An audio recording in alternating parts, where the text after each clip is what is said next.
நம்ம என்ன படம் எடுத்தோம்? படமே இஸ்லாம் உடனே திரைப்படம் இருக்கலாமா? இஸ்லாத்துல திரைப்படம் கூடாது என்று எந்த நவீன வடிவத்தையும் இஸ்லாம் எதிர்க்கவில்லை. எல்லா வடிவங்களுக்கும் எல்லா செயல்களுக்கும் நெறிமுறைகளை கற்றுத் தருகிறது. இதை செய் அதை செய்யாதே என்று பொருள் அல்ல. எதை செய்வதாலும் எப்படி செய்வது? வியாபாரம் செய்கிறாயா, எப்படி வியாபாரம் செய்வது? குடும்பம் நடத்துகிறாயா, எப்படி குடும்பம் நடத்துவது? வாகனம் ஓட்டுகிறாயா, எப்படி வாகனம் ஓட்டுவது? உணவு சமைக்கிறாயா, எப்படி உணவு சமைப்பது? விவசாயம் செய்கிறாயா, எப்படி விவசாயம் செய்வது? அந்த வழியிலே திரைப்படம் எடுக்கிறாயா, எப்படி திரைப்படம் எடுப்பது? அந்த வழிமுறைகளை கத்துக்கிட்டு அந்த ரூலுக்கு மீறாம இஸ்லாமிய மரபுகளுக்கு உட்பட்டு படத்தை தயார் பண்ணு. பிள்ளைங்களுக்கு சொல்லு. சும்மா ஏற்கனவே இந்த மாதிரி நாடகத்தை மேடையில் நடத்துறது இல்லப்பா. அடுத்த அசைன்மெண்ட் என்ன தெரியுமா? நீ இந்த கான்செப்ட்ல 4 பேர் சேர்ந்து நடிச்சு அதை ஒரு வீடியோவா எடுத்து அதை கொண்டு வந்து பிளே பண்ணு. அடுத்த வருஷம் அப்படிதான் இருக்கணும். அடுத்த வருஷம் மேடையில் பிள்ளைங்க வந்து நிற்கிற அது 10%, 90% 2 பேர் 3 பேர் 4 பேர் சேர்ந்து கொண்டு அவர்கள் நடித்த காட்சிகளை, இஸ்லாமிய மரபுகளை, இஸ்லாத்திற்கு எதிரான பொய்களை உடைத்து எறிகிற செய்திகளை அவர்கள் திரைப்படமாக, ஒரு குறும்படமாக, ஒரு ரீல்ஸாக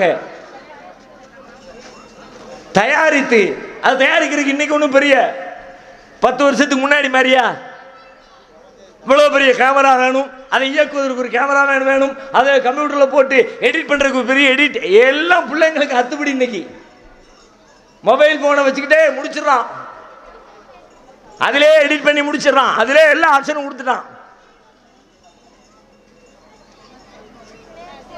கான்செப்ட் அப்படி கொடுங்க, அந்த உலகத்தில் அவனை ஜெயிக்க வைங்க. இந்த மாதிரி மேடை போட்டு பேசினா எத்தனை பேருக்கு பேச முடியும்? இந்த மேடையில் 1 மணி நேரம் எத்தனை ஆயிரம் செலவு செய்கிறோம் இன்றைக்கு. இந்த ஒளிபெருக்கிக்கு எவ்வளவு, இந்த மைக்கு எவ்வளவு, இந்த லைட்டுக்கு எவ்வளவு, இந்த சேருக்கு எவ்வளவு, இந்த டேபிளுக்கு எவ்வளவு, பேசுவதற்காக வேண்டி அழைக்கப்படுகிற பேச்சாளர்கள் வெளியூரில் இருந்து பயணப்பட்டு வருவதற்கு பயண செலவு எவ்வளவு, இடையிடையே விநியோகிக்கப்படுகிற தண்ணீருக்கு, ஸ்நாக்ஸுக்கு செலவு எவ்வளவு, இந்த ஏற்பாடுகளுக்காக எத்தனை பேர் எத்தனை நாள் உழைக்க வேண்டிய தேவை, இத்தனை செய்து இவ்வளவு செலவழித்து எத்தனை பேருக்கு இந்த தகவலை கொண்டு போய் சேர்க்கிறோம். தயவு கூர்ந்து உங்களிடத்திலே கேட்டுக்கொள்கிறதெல்லாம் அந்த மாதிரி வேர்ல்டில், அந்த உலகத்தில் டிஜிட்டல்ல தயார் பண்ணி ஒரு யூடியூப்ல அப்லோட் பண்றான், ஒரு இன்ஸ்டாகிராம்ல போட்டு விடுறான். உட்கார்ந்த இடத்துல ஒரு செலவும் இல்லை. ஒரு நெட் ஆல்ரெடி நமக்கு கனெக்ஷன் இருக்கு, மொபைல்ல இன்டர்நெட் இருக்குது, எல்லா வசதிகளும் இருக்குது. எடுத்த ஒரு தட்டி விடுற வேலை மட்டும்தான். தட்டி விட்டாச்சுன்னா ஒரு செகண்ட்ல 1000 பேர், 5000 பேர், 50000 பேர், லட்சம் பேர், கோடி பேர் எடுக்கிறது. அவ்வளவு தரமா, அவ்வளவு குவாலிட்டியா வந்துச்சா உலகம் முழுக்க பறக்குது. பல பேர் அதை அப்படியே மொழிபெயர்த்து போடுவோம். கான்செப்ட், அந்த பிள்ளைங்க நடிச்ச நடிப்பு, அந்த பாடி லாங்குவேஜ் எல்லாம் இருக்கிற மாதிரி இருக்குதா? அதுக்கு தகுந்த மாதிரி போகணும், உலகம் முழுக்க போகணும். நம்ம பிரச்சனையை நம்ம மட்டுமே பேசிக்கிட்டு இருக்க முடியாது. நம்முடைய பிரச்சனையை உலகமே பேசுற மாதிரி மாத்தணும்.